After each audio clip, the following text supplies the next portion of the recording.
귀한 찬송을 하나님께서 기쁘게 받으신 줄로 믿습니다. 성도님들 만약에 어떤 일을 하는데 목적이나 목표가 없거나 또는 명확하지 않다면 어떻게 될까요? 여러분이 다니는 회사에 만약에 목표가 없다. 그리고 지금 교회에서 하고 있는 사역에 어떤 새로운 사역을 시작하려고 하는데 그 사역에 목적이나 목표가 없다면 어떤 일이 발생할까요? 목적이나 목표가 없으면 지금 내가 하고 있는 일이 과연 잘하고 있는 것인가? 혹은 내가 지금 하고 있는 이 일 가운데 혹시 부족한 것이 없는지 무엇인지 알 수 없게 됩니다. 열심을 다해서 일할 수도 없게 되고 만약에 중간에 어떤 문제가 발생하게 된다면 쉽게 포기해 버리게 되죠. 또한 목적이나 목표가 없기 때문에 그것을 이루기 위한 단계별로 계획을 세우지도 못하고 또 결정적으로 목표가 없기 때문에 각자의 소견대로 하나의 공통된 목표가 없기 때문에 각자가 성향대로 각자의 소견대로 그렇게 일을 하게 되고 일정 기간이 지난 이후에 평가를 하게 되는데 평가를 할 수가 없습니다. 왜냐하면 기대하는 목적과 목표가 없거나 또는 서로 다르기 때문에 잘했다 잘못했다고 평가를 내릴 수가 없어요. 제가 선교단체에서 주로 하는 업무 중에 하나가 건강한 팀을 세워가는 것을 돕는 일입니다. 그것을 위해서 교육을 할 때 가장 먼저 하는 것이 그 팀에 공통된 하나의 목표가 있는지 확인하는 것이고 공통된 목표가 없다면 그 공통된 목표를 그 시간에 함께 만들어가는 것을 시작합니다. 그런데 여러 지역을 다니면서 강의를 하다 보면 생각보다 목적이나 목표가 분명하지 않은 채 사역하는 팀 또는 사람들이 종종 있게 됩니다. 목표가 없는 것은 아닙니다. 목표는 있긴 합니다. 그렇지만 서로 다르게 목표가 있고 하나의 공통된 목표가 없기 때문에 각자의 생각에 따른 사역을 하게 되고 각자 다른 결과를 기대하고 도달하게 됩니다. 가령 한 팀에서 같이 사역을 하는데 어떤 사람은 처음보다 늘어난 예배 인원 숫자에 만족하고 어떤 사람은 전도를 위해서 밥 퍼주는 사역을 했다면 사람들에게 얼마만큼의 많은 양의 밥을 해주었냐 그것에 초점을 둡니다. 또 어떤 사람은 그런 것은 중요하지 않고 그 과정에서 만났던 사람들 그 사람들과 했던 이야기가 소중해서 그것이 그 사람에게는 나중에 결과로서 만족하는 것을 보게 됩니다. 어떤 일을 하는데 목표가 잘 세워지면 어떤 일이 일어날까요? 분명한 목적이 있다면 분명한 목표가 있다면 그 목표를 이루기 위해서 단계별로 계획도 잘 세울 수 있게 됩니다. 그리고 각자가 담당해야 될 역할들이 무엇인지 서로 의논하고 그것을 나누어서 사역을 시작하게 됩니다. 목표나 목적이 곧 그 팀의 그 개인의 존재 이유와 연결되기 때문에 목적이 분명하면 분명할수록 더 확신을 가지고 열심히 일을 할 수 있게 되고 중간에 어떠한 어려움을 만나더라도 믿음으로 또 함께 기도하면서 그것들을 이겨낼 수 있게 됩니다. 오늘 말씀에서 사도된 바울은 자신이 어떤 심정과 각오로 복음을 전하고 있는지 또 그에 맞게 성도들은 어떻게 자라나야 하는지를 우리들에게 잘 보여주고 있습니다. 바울은 자신이 복음을 전하는 것 그리고 권면하고 가르치는 것에는 목적이 있다고 말합니다. 우리 1장 28절 말씀을 한번 다 같이 읽도록 하겠습니다. 시작. 우리가 그를 전파하여 각 사람을 권하고 모든 지혜로 각 사람을 가르침은 그 사람 그리스도 안에서 완전한 자로 아멘. 교회의 일꾼된 바울의 목적은 분명합니다. 바로 각 사람을 그리스도 안에서 완전한 자로 세우는 것이라고 지금 말하고 있습니다. 당시에 골로새 교회를 유혹하고 있던 거짓 교사들도 목적은 있었습니다. 그들은 신비한 체험을 한 자신들이 특별한 은혜를 받은 것이라고 여기면서 골로새 사람들에게 자랑하고 유혹합니다. 특별한 체험을 강조하면서 사람들을 현혹시키고 그것을 체험한 자들이 진정한 하나님과 교제하는 것이라고 과시합니다. 이들의 목적은 성도들을 하나님께로 인도하는 것이 아닙니다. 겉으로는 하나님과의 신비한 체험을 통해서 더 깊은 하나님과 교제를 누리실 수 있다고 말하면서 그렇게 하라고 권면하는 것처럼 보이지만 이는 결국 자신들을 드러내는 것이고 자신들이 특별하다고 자랑하는 것입니다. 오직 그것뿐입니다. 성도들의 성장과 성도들의 성숙하는 것에는 관심이 없습니다. 바울은 이런 거짓 교사들의 잘못된 가르침, 가먼이설, 이단적인 사상에 유혹되지 말고 여러분이 지금 믿고 있는 말씀을 통해서 하나님께서 우리를 향한 구원 계획이 무엇인지를 깨달으라고 지금 말하고 있습니다. 특별한 체험이 아니라 어떤 신비한 능력이 아니라 하나님의 말씀이 우리를 구원하는 것이며 우리를 바르게 성장시켜 주시며 결국에 그리스도 안에서 우리를 완전한 자로 세워가는 것임을 다시금 바울은 일깨워주고 있습니다. 바울은 자신의 사역의 목적을 그리스도 안에서 완전한 자로 세우는 것이라고 말합니다. 그렇다면 완전한 자로 세운다는 것은 무슨 의미일까요? 완전한 자는 어떤 사람일까요? 스파이더맨 같이 영화에서 나오는 어떤 특별한 초능력을 가지고 세상을 구원하는 사람을 말하는 것일까요? 완전한 자에 대한 오해를 하면 안 됩니다. 우리에게 특별한 능력이 있는 것으로 생각하는 것이죠. 하나님께서 우리를 구원해 주신 것이 우리가 구원받을 만한 무언가 특별한 능력, 특별한 가치, 그것이 있기 때문이라고 잘못된 생각을 가져서는 안 됩니다. 지금 한참 야구 시즌인데요. 야구나 축구를 좋아하는 성도님들 많으실 것입니다. 올 한 해 잘하기 위해서 지난해 잘했던 선수들을 영입하고 비싼 몸값을 가지고 이렇게 스카우트 해오는 경우들을 봅니다. 이 선수에 대한 비싼 몸값을 가지고 이 야구 선수나 축구 선수를 데려오기 때문에 이 선수에 대한 기대치는 상당히 큽니다. 그래서 이 선수를 통해서 올해는 우승을 하는 것을 목표로 세우기도 하죠. 1년 동안 이 선수가 비싼 몸값을 받고 온 이 선수가 아주 잘한다면 구단에서 영입을 잘한 것이 되는 것이고 반대로 1년 동안 만약에 못하게 된다면 그 결과가 예전만 못하고 몸값을 못했다면 그 사람을 보통 무엇이라 하냐면 먹튀라는 오명을 쓰게 됩니다. 이와 같은 논리로 하나님께서 나에게 있는 특별한 능력을 보시고 나에게 있는 특별한 가치, 능력을 보시고 하나님이 핏값을 치르셔서 구원해 주셨으니 비싼 몸값의 야구 선수처럼 아주 내가 잘해야 한다고 여기는 그런 것들은 잘못된 생각입니다. 내가 그런 특별한 능력을 가진 사람도 아니고 특별한 능력을 가져서 구원해 주신 것도 아닙니다. 죄악 가운데 있던 우리를 하나님의 전적인 사랑으로 구원해 주신 것이죠. 또한 내가 구원을 받았으니 소위 말하는 밥값을 해야 한다고 그렇게 하나님께 또 교회에 또 성도들에게 열심을 내서 봉사해서는 안 됩니다. 잘못된 신앙, 잘못된 동기는 우리를 성숙한 그리스도인으로 만들지 못하고 쉽게 지치고 좌절하게 됩니다. 완전한 자는 성인을 말합니다. 어른을 말하는데요. 근데 키가 크고 나이가 많은 어른이 아니라 영적으로 성숙한 사람을 말합니다. 하나님의 말씀을 잘 배우고 순종하는 삶을 살아가면서 영적인 키가 자라며 성장한 것을 말합니다. 우리는 예수님을 닮아가는 것을 완전한 자라고 할 수 있습니다.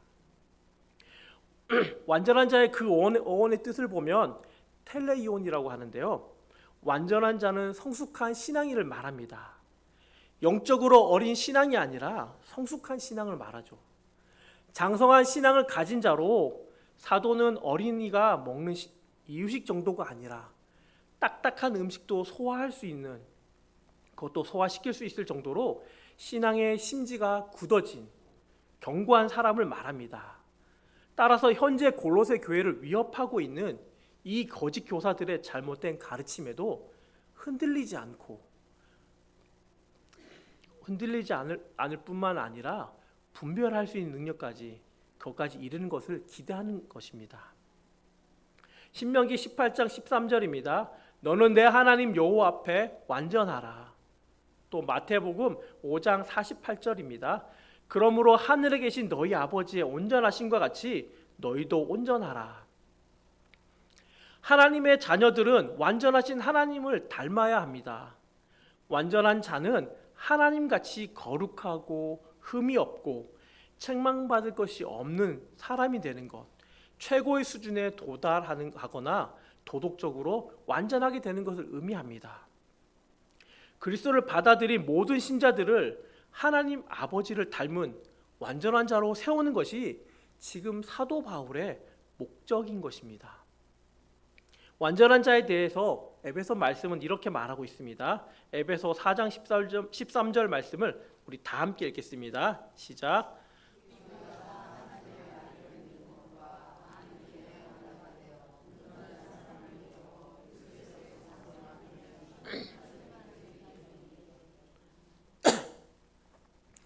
사도 바울은 에베소의 말씀을 통해서 하나님의 아들을 믿는 것과 아는 일에 하나가 되어 온전한 사람을 이루어 그리스도의 장성한 분량이 충만한 데까지 자라기를 원한다고 말합니다. 우리는 주님께서 우리를 부르셔서 성도로 삼아 주셨습니다. 우리는 예수를 믿는 순간 온전한 죄 용서를 받은 사람들입니다. 또한 예수님의 공로로 아무 자격 없이 하나님의 자녀요, 하나님의 백성이 된 사람들입니다. 이 모든 것은 예수를 믿는 순간 우리에게 주어진 것이며 결코 번복되거나 없어지거나 하지 않습니다. 그런데 예수를 믿어 새 사람이 된 우리들은 어린아이가 키가 자라고 지혜가 자라듯이 주님을 믿는 우리의 삶도 예수님의 장성한 분량이 충만한 데까지 잘 자라고 성장해야 합니다. 그것이 성도로서의 삶의 목표이며 방향이 되어야 하는 것입니다.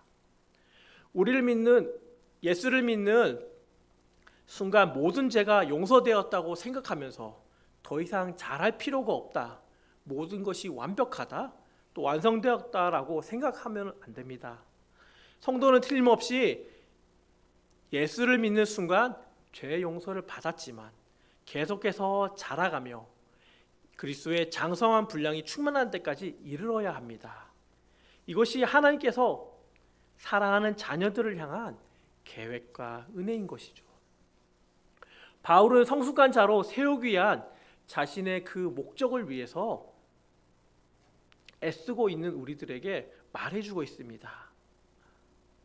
사도 바울은 또한 28절 말씀을 통해서 그 구체적인 방법으로 내가 어떻게 하고 있는지를 알려주고 있는데요. 28절 말씀을 우리 다 같이 읽겠습니다. 한 번 더 읽겠습니다. 시작. 우리가 그를 전파하여 각 사람을 권하고 모든 지혜로 각 사람을 가르침은 각 사람을 그리스도 안에서 완전한 자로 세우려 함이니. 바로 복음을 전파하고 각 사람을 권하는 것, 각 사람을 가르침을 통해서 완전한 자로 세운다고 합니다. 하나님의 말씀과 진리를 각각 전파하고 때로는 그것을 권하고 가르치는 것이 성도의 삶을 우리가 완전한 자로 자라나게 한다고 지금 이야기해주고 있죠. 첫 번째로 전파한다는 것은 바로 하나님의 말씀을 전하는 것입니다. 말씀이 성도를 성자시키는 핵심임을 우리는 볼 수 있습니다. 히브리서 4장 12절 말씀도 우리 한번 다 같이 읽겠습니다. 시작. 하나님의 말씀은 살아있고 활력이 있어 좌우의 날선 어떤 검보다도 예리하여 혼과 영과 및 관절과 골수를 찔러 쪼개기까지 하며 또 마음의 생각과 뜻을 판단하나니. 복음을 전파하는 것을 통해서 믿지 않는 자들이 하나님을 믿게 되는 것이죠. 여기 있는 많은 성도님들도 하나님의 말씀을 주변 사람들에게 또는 여러 모양을 통해서 말씀을 듣고 믿음으로 이 자리에 나오게 된 것입니다. 또한 선포되어지는 말씀을 통하여서 성도된 우리들은 배우고 더 자라나게 됩니다. 선포되는 하나님의 말씀을 자기에게 주신 하나님의 말씀임을 믿고 그 말씀에 순종할 때 성도인 우리의 삶이, 성도인 우리가 성장하게 됩니다. 성경의 말씀을 내 생각대로 해석해서는 안 됩니다. 하나님의 말씀임을 기억하면서 나의 논리와 경험들을 내려놓고 하나님의 말씀 앞에 순종함으로 들어야 합니다. 그래야 하나님이 성도의 삶 가운데서 능력으로 임하게 되고 설교 말씀을 통해서 자라남이 생겨납니다. 두 번째는 각 사람을 권하는 겁니다. 바울은 각 사람을 권한다고 하는데 여기서 권면이라는 단어는 단순히 권하는 정도가 아닙니다. 그거 한번 해보지 않겠어? 오늘 나와 함께 예배드리지 않겠어? 이런 정도가 아니라 사람의 의지의 방향을 전환시키기 위한 경고와 훈계를 의미합니다. 잘못된 행동을 훈계하여서 바로 잡는 것만이 아니라 복음에 합당한 삶을 살도록 권하는 것까지를 의미합니다. 사도행전 20장 31절입니다. 그러므로 여러분이 일깨어 내가 3년이나 밤낮 쉬지 않고 눈물로 각 사람을 훈계하던 것을 기억하라. 바울은 에베소에서 사역할 때 3년 동안 쉬지 않고 눈물로 각 사람을 훈계하였습니다. 말씀에 순종하는 삶을 살기를 원하는 마음으로 에베소 교인들과 에베소 사람들에게 그들을 권면하였습니다. 예배를 잘 드릴 것, 하나님의 말씀을 잘 볼 것, 또 성도 안에서 서로 간에 아름다운 교제를 하고 하나님을 사랑하듯이 이웃을 사랑하고 섬길 것에 대해서 그렇게 권면하였습니다. 또 바른 이단이나 잘못된 교리에 접한 사람들에게 그것은 바른 길이 아니니 다시금 하나님 말씀으로 돌아오라고 그렇게 바울은 권면하고 훈계하였습니다. 말씀이 나에게 잘못된 것을 지적하였을 때 그런 경우들이 많이 있을 텐데요. 그것을 얼른 바꾸어 돌이켜야 한다는 그런 하나님의 뜻이라고 생각하고 말씀을 들음으로 또 권면을 들었을 때 그렇게 순종해야 합니다.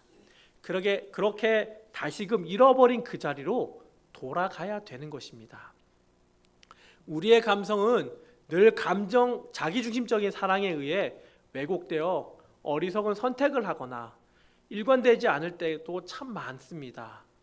그럴 때 하나님의 말씀은 그런 우리의 마음과 상태를 다시금 돌려놓게 만듭니다. 우리가 변화되어야 할 것들을 지적하시고 권하시고 우리의 허물과 악에서 돌아서게 만드십니다. 말씀의 권면이 우리를 변화시키고 자라게 만든다는 것입니다. 세 번째로 모든 지혜로 각 사람을 가르칩니다. 바울은 하나님이 주신 지혜로 사람들을 가르친다고 말합니다.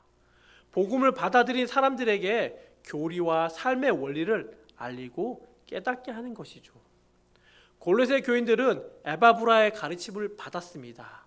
그래서 골로새에서 한 교회에서 예배를 드리고 그렇게 성장하였죠. 바울 또한 편지를 통해서 이 골로새 편지를 통해서 골로새 성도들을 가르치고 있습니다.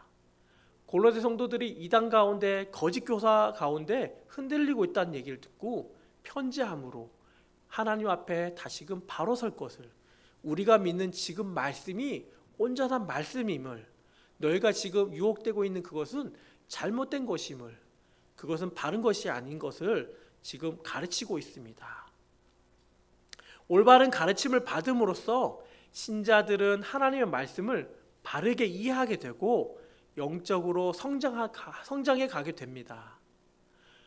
바울은 골로새 한 사람 한 사람이 다른 길로 가지 않고 하나님의 말씀을 바르게 배우면서 하나님을 닮아가기를 원했습니다. 그래서 지금 열심히 하나님의 말씀을 가르치고 있는 것입니다.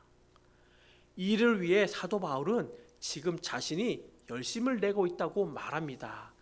목적이 분명하기 때문에 그리스도인을 완전한 자로 세우려고 하는 그 목적 가운데 본인은 권하고 가르치고 또 복음을 전하는 일에 최선을 다하고 있다는 말입니다. 골로새서 1장 29절 말씀을 우리 한번 다 같이 보겠습니다. 시작. 이를 위하여 나도 내 속에 능력으로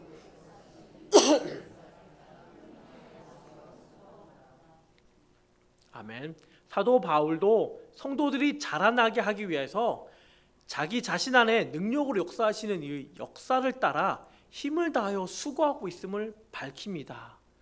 자신의 생각과 자기가 가진 무엇인가 지식을 가지고 하나님의 말씀을 가르치고 그들에게 권하고 가르치는 것이 아니라 하나님의 역사함에 따라 성령님이 나를 인도하시고 나에게 주시는 그 은혜와 그 말씀을 가지고 성도들에게 나누고 있다고 말합니다. 그리스도 안에서 완전한 자로 세우려는 분명한 목적이 있기 때문에 사도 바울은 중간에 포기하지 않았습니다. 타협하지 않았습니다. 사도 바울은 마라톤 선수가 결승전을 향해 전력 질주를 다하여 뛰듯이 그에게 주어진 직분을 자신이 능력과 힘이 아닌 하나님께서 주시는 힘과 능력으로 애쓰고 있습니다. 전파하고 권하고 가르치는 것과 동시에 주님의 몸된 교회와 성도들을 위하여 힘을 다하여 수고하는 것이 성도들과 주님의 몸된 교회를 자라나게 하는 것임을 보게 됩니다. 성도님들, 키가 크려면 어떻게 해야 되죠? 어릴 때 부모님으로부터 많이 듣던 말이 있을 것입니다. 야채도 많이 먹고 밥도 많이 먹고 고기도 골고루 먹어야 된다는 말이죠. 그리고 잠도 잘 자야 한다고 말합니다. 저희 집에 전환별 전환빛이 지금보다 더 어렸을 때 이야기입니다. 야채를 무지 싫어하는데요. 김밥 먹을 때면 한 사람 당근과 시금치를 빼고 먹어요. 그래서 엄청 먹기 싫어하고 햄이나 몸에 좀 안 좋은 것, 맛있는 것만 많이 먹었는데 그래서 제가 골고루 먹어야지 키가 큰다라고 말했더니 억지로 그래도 키는 크고 싶어서 억지로 시금치, 당근을 억지로 먹었던 기억이 납니다. 아빠된 입장에서 조금은 강제로 먹인 것도 좀 있는 것 같은데 여러분도 비슷한 경험이 있을 것입니다. 우리의 키가 크려면 골고루 영양소를 섭취해야 하듯이 하나님 안에서 성장하려면 하나님의 말씀을 잘 배워야 합니다. 주일의 예배에서 하나님의 말씀을 듣는 것만으로는 부족합니다. 주일 예배 때 드린 것으로 나는 신앙생활을 다했다고 생각하고 나는 하나님 앞에 최선을 다했다고 말할 수 없습니다. 그것만으로 우리는 성숙한 자가 될 수 없습니다. 소그룹 모임을 하면서 들은 말씀을 곱씹어 보면서 우리에게 또한 적용해야 합니다. 또 개인적으로 말씀도 읽고 기도 생활도 해야 합니다. 또 하나님의 말씀을 가지고 주변 사람들에게 복음도 전하고 그 가운데 주시는 하나님의 은혜를 경험하며 나아가야 하는 것입니다. 또한 공동체 안에서 신앙에 대해 이 세상을 살아가는 그리스도인으로서 나는 어떻게 살아가야 하는가에 대해서 진지하게 함께 고민하고 때로는 토론하고 때로는 함께 또 눈물로 마음을 모아서 진심으로 서로 기도해 주어야 합니다. 그 가운데 우리는 하나님의 말씀이 귀하고 맞고 소중한 것을 분명하게 깨닫게 됩니다. 하나님의 말씀이 주일에 그냥 한 번 듣는 것이 아니라 내 삶 가운데 내 심령 가운데 깊이 뿌리 내려서 그 말씀에 내가 순종하는 삶을 살아가게 되고 그 믿음의 순종을 한 걸음 한 걸음 해나갈 때 내 믿음이 나도 모르게 그렇게 자라나는 것입니다. 하나님께서 우리 죄를 위하여 자신의 아들 예수님을 이 땅에 보내주셨습니다. 예수님을 통해 우리를 죄에서 구원받게 된 것이죠. 그것을 우리는 보통 칭의라고 말합니다. 칭의는 한 번에 이루어지는 것인데 성화는 우리가 죄인에서 의인이 되었지만 예전의 습관을 벗어버리고 예수님을 닮아가려고 부단히도 애쓰는 그 과정을 말합니다. 자기 이익만을 위해서 기도하고 내 것만을 내 것만을 주장했던 우리의 옛 모습에서 이제는 예수님을 사랑하고 예수님의 그 사랑 가운데 내가 또 주변의 이웃 사람들, 지금 옆에 계신 성도님들을 사랑하고 그들이 지금 힘들어하는 것이 무엇인지 보고 필요에 따라서 기도해주고 도와주는 그런 하나님의 사랑이 흘러가는 것으로 우리의 삶이 지금 변해가고 있습니다. 이것은 한 번에 되어지는 것이 아닙니다. 계속해서 말씀을 배우고 공부하고 기도하면서 우리는 자라나게 됩니다. 우리는 이 모두 성화의 과정, 완전한 자로 되어가는 그 과정 가운데 있는 사람들입니다.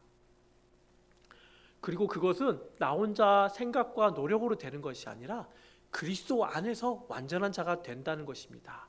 하나님께서 우리가 하나님의 말씀 가운데 또 기도 가운데 또 하나님의 복음을 증거하고 우리 가운데 함께 그것을 나눌 때 하나님께서 그리스도 안에서 우리를 성장시켜 가신다는 것이죠.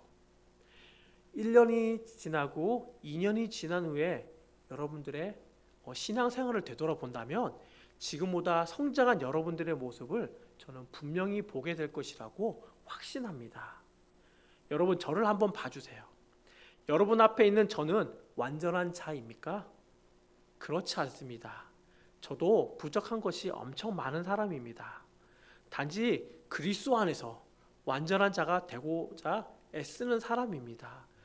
주님께서 나를 완전한 자로 그렇게 성장시켜 주실 것에 대한 확신을 가지고 오늘도 하나님 말씀 가운데 거하려고 부단히 애쓰는 사람입니다. 하나님께서는 왜 우리가 완전한 자가 되기를 바라실까요? 그것은 하나님께서 누구보다 우리를 사랑하시기 때문입니다. 하나님이 우리의 아버지이시기 때문입니다. 부모는 자식에 대한 기대가 있죠. 성도님들도 자녀에 대한 기대가 있을 것입니다. 차선이 아닌 최고가 되기를 원하는 그런 기대입니다. 근데 그것이 세상에서 말하는 돈을 잘 벌고 좋은 대학과 직장을 가지는 그런 세상적인 기대치가 아닙니다. 사랑하는 자녀가 진정으로 잘 되기를 원하는 기대인데요. 우리가 그리스도 안에서 완전한 자, 신앙적으로 성숙한 자, 예수님을 닮은 자가 되기를 하나님께서는 원하십니다. 하늘에 소망을 두고 이 땅을 믿음으로 살아가길 원하십니다. 날마다 하나님과 교제하며 하나님을 예배하는 삶을 최고의 가치로 여기고 그것을 위해서 기뻐하는 그런 삶을 우리 모두가 살기를 원하십니다. 또한 복음을 전하고 함께 믿는 성도들을 위해 권면하고 함께 하나님 안에서 함께 예배하고 하나님을 찬양하는 삶을 살기를 간절히 원하십니다. 사랑하는 성도님들, 한 사람도 예외 없이 그리스도의 장성한 분량에 이르기까지 그리스도 안에서 완전한 자로 세우심을 입을 때까지 그렇게 자라나는 우리 모두가 되길 간절히 소망합니다. 그런 복된 은혜가 우리 성도님들과 저의 삶 가운데 늘 가득하기를 간절히 축원합니다. 우리 모두가 그 삶을 위해서 날마다 하나님 앞에 무릎 꿇고 기도하고 하나님을 예배하고 하나님을 사랑하기 위해서 날마다 애쓰며 우리 삶이 그리스도의 안에서 완전한 자가 되도록 그렇게 노력하는 우리 모두가 되기를 간절히 축원합니다. 함께 기도하겠습니다. 사랑하는 하나님 감사합니다. 우리를 그리스도 안에서 완전한 자로 세워가길 원하시는 하나님의 사랑을 기억하면서 우리도 그 목적에 따라 말씀을 듣고 순종하는 삶을 살아갈 수 있도록 인도하여 주옵소서. 또한 혼자가 아니라 함께 서로 권하고 돌아보고 하나님을 온전히 닮아가는 주님의 모든 성도들이 다 되게 하여 주시옵소서. 이 모든 말씀 예수님의 이름으로 기도드립니다. 아멘.